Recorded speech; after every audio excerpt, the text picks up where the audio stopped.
Bonsoir, et c'est par Bricorama que nous allons commencer. Les responsables essonniens, comme tous leurs collègues d'ailleurs, respirent. La marque a gagné une bataille dans le procès qui l'oppose à Force ouvrière. Pour ce qui concerne l'ouverture des magasins le dimanche, le tribunal de Pontoise a décidé de ne pas condamner l'enseigne de bricolage à verser les 37 millions d'euros de dommages et intérêts réclamés par le syndicat. Le juge, estimant qu'il n'avait pas été apporté la preuve objective pour chacun des magasins Bricorama qu'ils étaient effectivement ouverts malgré l'interdiction judiciaire.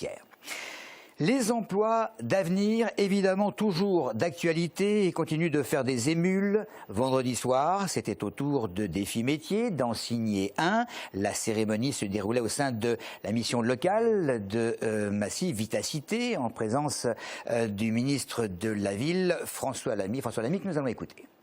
Pour moi, aujourd'hui, signer des emplois d'avenir, des vrais contrats pour des jeunes qui, ce soir, vont repartir avec voilà, 3 ans pour construire, et puis signer des conventions avec des communes qui se sont engagées.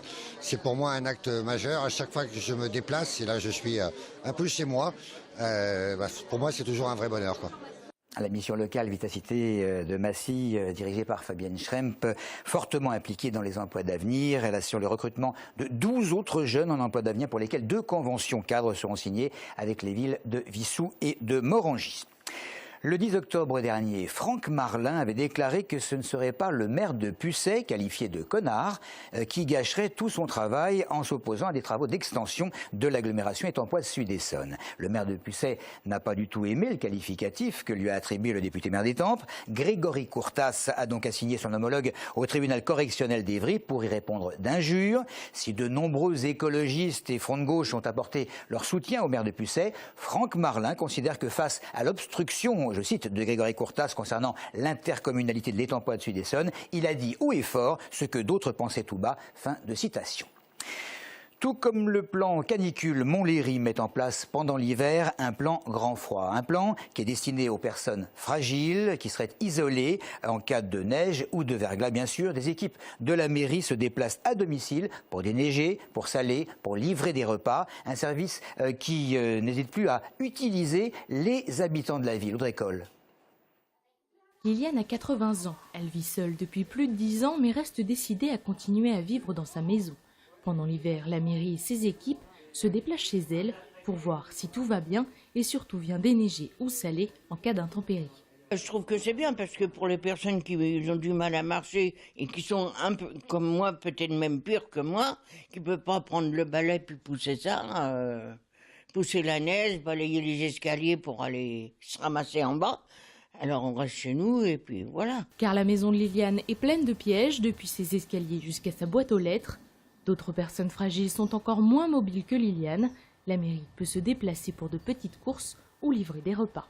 On appelle le matin voir si toutes les personnes répondent bien, parce qu'on a un fichier de toutes les personnes qui ont souhaité bien sûr y être, ce n'est pas une obligation, mais qui ont souhaité y être, et on les appelle pour savoir si ils vont bien, si la nuit s'est bien passée, et s'ils ont besoin qu'on intervienne pour des problèmes, il peut y avoir des problèmes de chauffage, il peut y avoir des problèmes d'aliments aussi, de faire des courses s'il fait un temps assez mauvais, voilà. Ce service est totalement gratuit, il suffit de s'inscrire auprès de la mairie. Aucun critère particulier n'est requis. Pour l'instant, 82 personnes sont suivies par les équipes de Montlhéry. Passons à 8 villages de l'Essonne qui devraient recevoir en tout 600 000 € de subventions du Conseil général pour restaurer le patrimoine et notamment des églises. Un argent qui devait être débloqué suite au vote du budget 2013 qui avait lieu aujourd'hui. Claire Colombel a rencontré le maire de Chevannes, l'une des communes qui devrait justement bénéficier de cette enveloppe. Depuis maintenant 2 ans, les habitants de la commune trouvent les portes de leur église du XIIe siècle closes. Les murs ont tendance à s'écarter, sont lézardés et des linteaux se sont écroulés. Conclusion, le bureau de contrôle, venu à la demande de la mairie, a demandé la fermeture de l'édifice. On a engagé à l'époque, ça fait déjà plus de 2 ans, on a fait un dossier pour le Conseil général qui à l'époque nous proposait un certain nombre de choses, notamment la première chose à faire, c'est une étude de diagnostic pour savoir quelles sont les raisons de ces dysfonctionnements. Et c'est tombé, ça s'est arrêté. Le 2 juillet dernier, dans son schéma d'aide aux communes, le département ne prévoyait toujours pas d'argent pour les petites villes. L'opposition avait fortement contesté cette action en dénonçant les inégalités pour les villages. Aujourd'hui, à l'occasion du vote du budget 2013, 600 000 € devraient être débloqués pour aider 8 villes.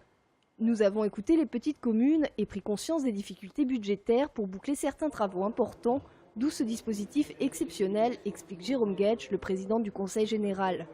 Un soulagement pour les maires. Pour nous, c'est important. Enfin, oui, enfin, on peut le dire. Surtout pour ce type de travaux.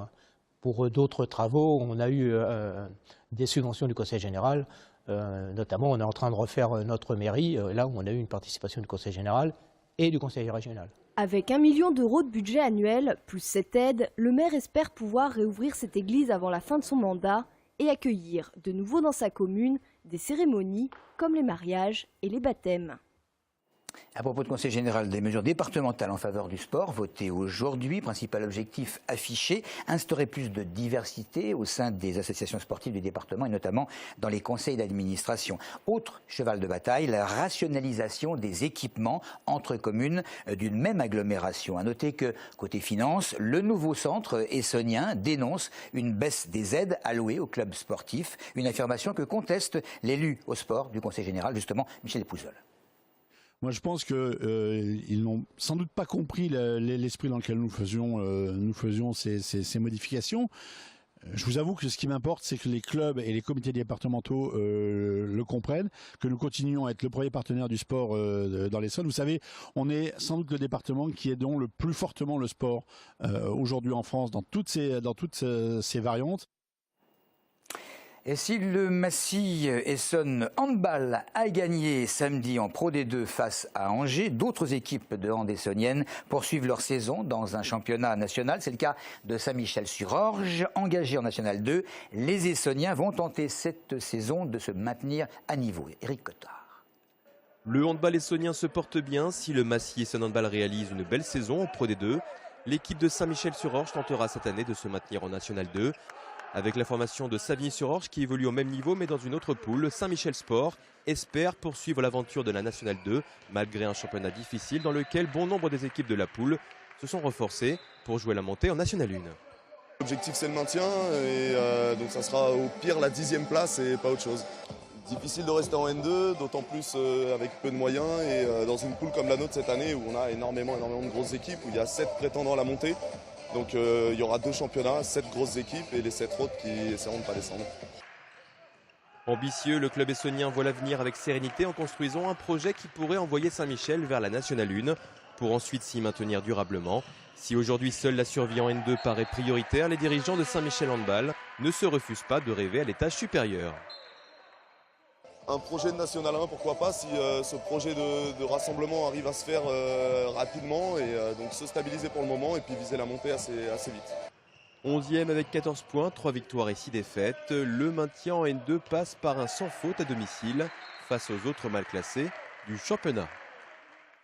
Et pour terminer, l'évasion hier soir de 400 papiers en voie d'expulsion du centre de rétention administrative de Palaiseau. 2 Tunisiens, un Algérien, un Roumain qui se sont enfuis après le départ de représentants de l'association Terre d'Asile qui apporte une aide juridique justement aux étrangers. Ils auraient immobilisé un policier et seraient sortis avec son badge. Du côté policier, on évoque 2 agents légèrement blessés. Il faut rappeler que le centre de rétention de Palaiseau accueille uniquement des hommes, qu'il a une capacité maximale de 40 places, 750 étrangers en situation irrégulière y ont été retenus l'an dernier. Voilà pour l'actualité. Merci de votre fidélité.